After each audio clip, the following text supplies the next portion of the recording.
Bonjour à tous, bienvenue, fait marquant de l'opération militaire russe en Ukraine du 29 novembre. Les forces armées ukrainiennes ont une fois de plus utilisé un drone pour attaquer Moscou. Les artilleurs antiaériens russes ont intercepté le drone près du village de Borisov sans causer de dommages aux résidents ou aux bâtiments. En réponse, les forces russes ont lancé une frappe combinée sur les installations ennemies à travers toute l'Ukraine. Les aérodromes militaires de Storokost, Nek et Kharkov ont subi une série d'explosions, tandis que des événements similaires se sont produits à Venezia. Pendant ce temps, des combats intenses se poursuivent le long de la ligne de contact près des troupes russes. Elles ont réussi à repousser l'affût de plusieurs plantations au sud de Liman et à pénétrer dans le village de Sinkisk. Dans le sud-est, les forces armées russes ont réussi à percer les défenses ennemies près du village abandonné de Zelda. L'affût a rapidement déployé des réserves dans la région pour renforcer sa deuxième ligne de défense.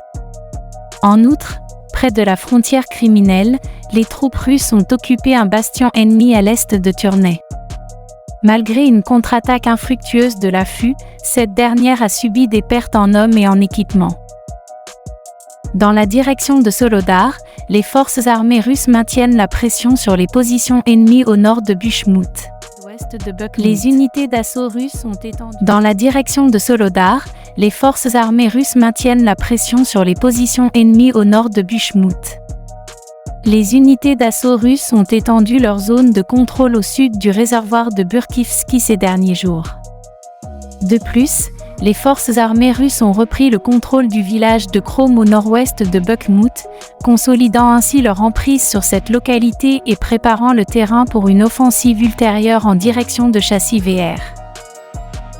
Sur le flanc sud, les troupes russes sont engagées dans des combats actifs le long des falaises Chif et Rive Caroline. En même temps, elles tentent de progresser vers Evenivski et de prendre pied dans la zone résidentielle en périphérie sud-ouest de Bakhmut. Dans la direction génétique, les troupes russes poursuivent leur opération visant à encercler la zone fortifiée d'Avdiivka. Le commandement des forces armées russes fait tourner ses troupes et déploie des renforts supplémentaires pour relancer les opérations d'assaut dans la région. Dans le secteur d'origine, les combats restent principalement positionnels, avec les unités russes menant des assauts pour occuper des lignes tactiquement plus avantageuses.